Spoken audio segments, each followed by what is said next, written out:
दिल्ली, 13वीं सदी का हिंदुस्तान। एक ऐसा दौर जब तख्त की कीमत रिश्तों से ज्यादा थी। एक ऐसा युवक जो अपने चाचा का सबसे भरोसेमंद आदमी था, लेकिन उसके दिल में कुछ और ही चल रहा था। वो सिर्फ एक सूबेदार नहीं बनना चाहता था, वो दिल्ली का मालिक बनना चाहता था। और उस सपने को पूरा करने के लिए वो इतिहास की सबसे चर्चित साजिशों में से एक को अंजाम देगा। ये कहानी है अलाउद्दीन खिलजी की। लगभग 1266 खिलजी कबीले में एक बच्चे का जन्म हुआ। नाम रखा गया अली गुरशास्प। उस समय किसी ने नहीं सोचा था कि यही लड़का आगे चलकर पूरे हिंदुस्तान का सबसे शक्तिशाली शासक बनेगा। उसका परिवार सैन्य परंपराओं से जुड़ा था। बचपन से ही घुड़सवारी, तलवारबाजी और युद्ध कला उसके जीवन का हिस्सा बन गई। लेकिन उसके अंदर सिर्फ एक सैनिक बनने की इच्छा नहीं थी, वो सत्ता चाहता था। 1290 दिल्ली सल्तनत में बड़ा बदलाव आया। गुलाम वंश का अंत हुआ और खिलजी वंश सत्ता में आया। अलाउद्दीन के चाचा जलालुद्दीन खिलजी दिल्ली के सुल्तान बन गए। जलालुद्दीन स्वभाव से नरम थे। वे लोगों को माफ करने में विश्वास रखते थे। उन्होंने अपने भतीजे पर बहुत भरोसा किया। उसे कड़ा और अवध जैसे महत्वपूर्ण क्षेत्रों की जिम्मेदारी दी और अपनी बेटी की शादी भी उससे कर दी। लेकिन जलालुद्दीन नहीं जानते थे कि उनका सबसे भरोसेमंद आदमी ही उनके तख्त के लिए सबसे बड़ा खतरा बनने वाला है। अलाउद्दीन अब सत्ता के करीब था। वो दरबार को देखता था, सुल्तान की ताकत को देखता था और धीरे धीरे उसकी महत्वाकांक्षा बढ़ती गई। उसे महसूस होने लगा कि अगर दिल्ली पर राज करना है तो सिर्फ वफादारी काफी नहीं, कुछ बड़ा करना होगा, कुछ ऐसा जो पूरे सल्तनत को हिला दे।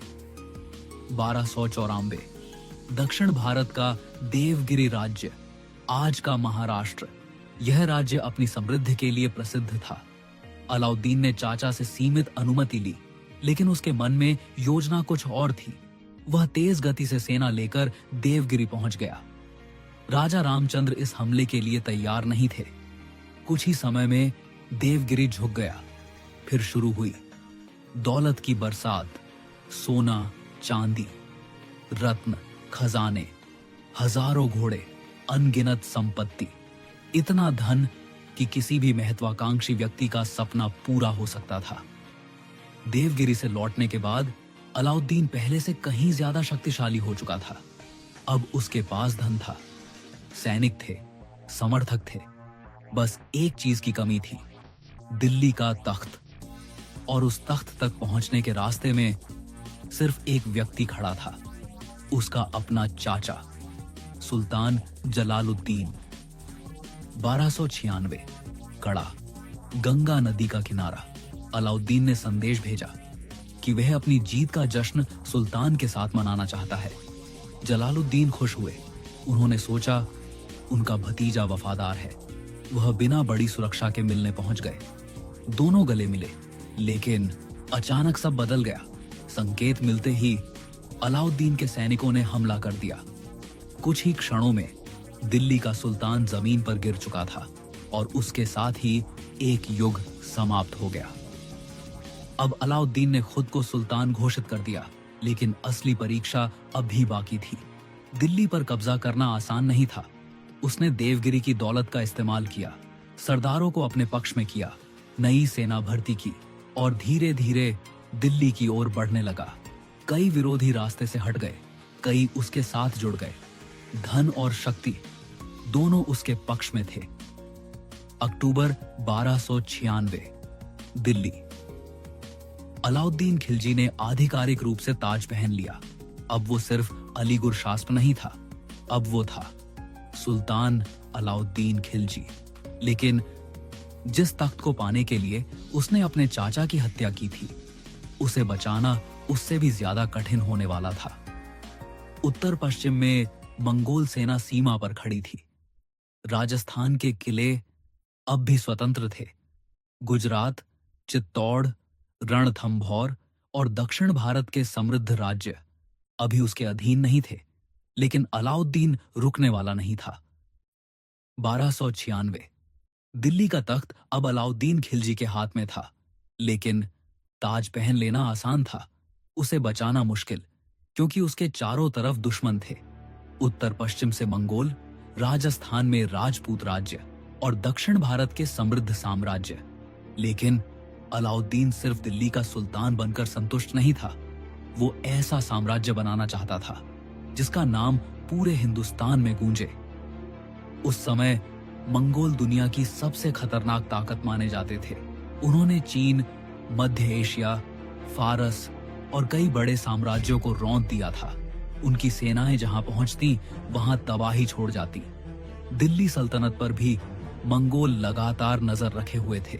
1297 मंगोलों ने भारत की सीमा की ओर बढ़ना शुरू किया, लेकिन इस बार उन्हें पहले जैसे कमजोर शासक नहीं मिले।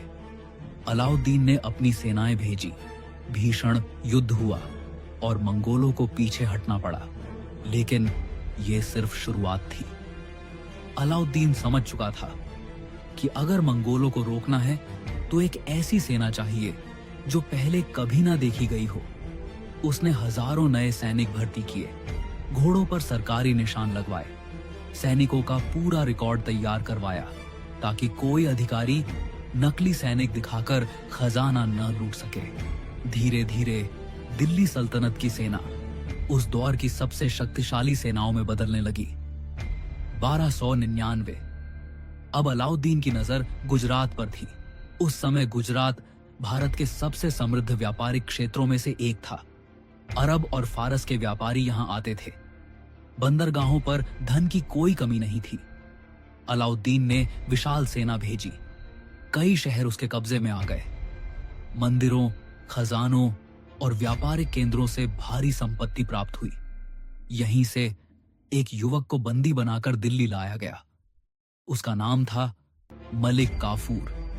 कोई नहीं जानता था कि यही व्यक्ति आगे चलकर अलाउद्दीन का सबसे भरोसेमंद सेनापति बनेगा। गुजरात विजय के बाद सेना के कुछ सरदारों ने विद्रोह कर दिया। उन्हें लगा कि सुल्तान बहुत ज्यादा शक्तिशाली हो रहा है, लेकिन अलाउद्दीन ने बिना दया दिखाए विद्रोह कुचल दिया। यहीं से उसकी कठोर छवि बनने लगी।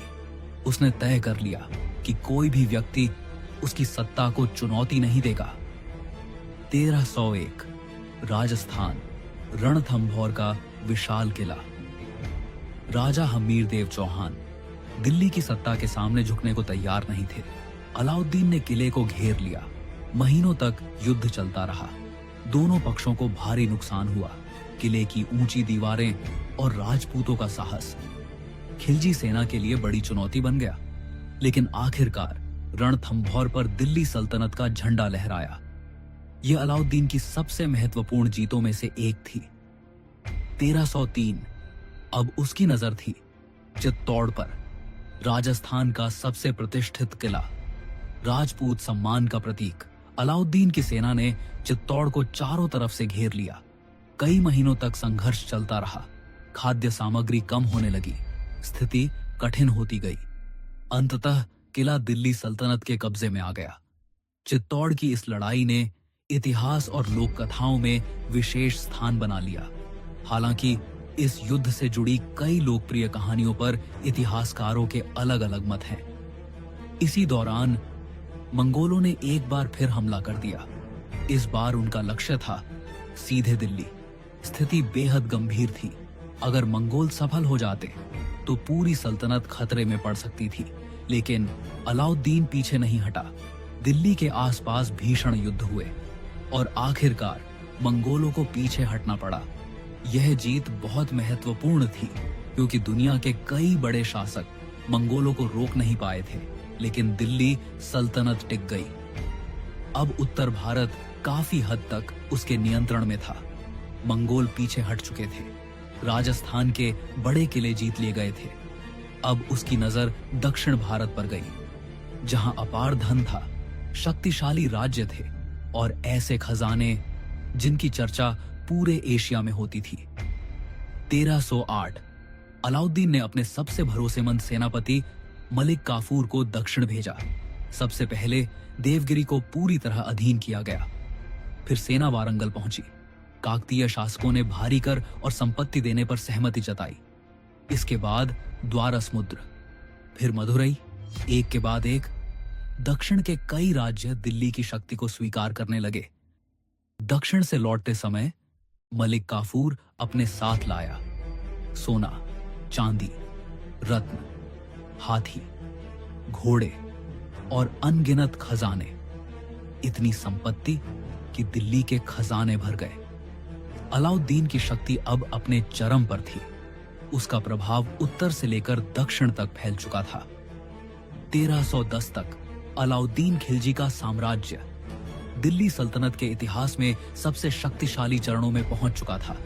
उसके दुश्मन हार चुके थे, मंगोल पीछे हट चुके थे, राजस्थान के बड़े किले उसके नियंत्रण में थे, दक्षिण भारत के राज्य कर दे रहे थे और दिल्ली पूरे उपमहाद्वीप की सबसे प्रभावशाली राजधानी बन चुकी थी। लेकिन हर महान शासक के सामने एक समस्या आती है, साम्राज्य जीतना और उसे संभालना। अलाउद्दीन अब उसी चुनौती का सामना करने वाला था। युद्ध जीत लिए गए थे, खजाने भर चुके थे, दुश्मन झुक चुके थे, लेकिन अब खतरा बाहर से नहीं, अंदर से आने वाला था। विद्रोह का डर, अमीरों की बढ़ती ताकत, दरबार की साजिशें और सत्ता को बचाने की चिंता। 1310 दिल्ली। अलाउद्दीन खिलजी अपने साम्राज्य के शिखर पर था। उत्तर भारत उसके अधीन था। दक्षिण भारत के कई राज्य कर दे रहे थे।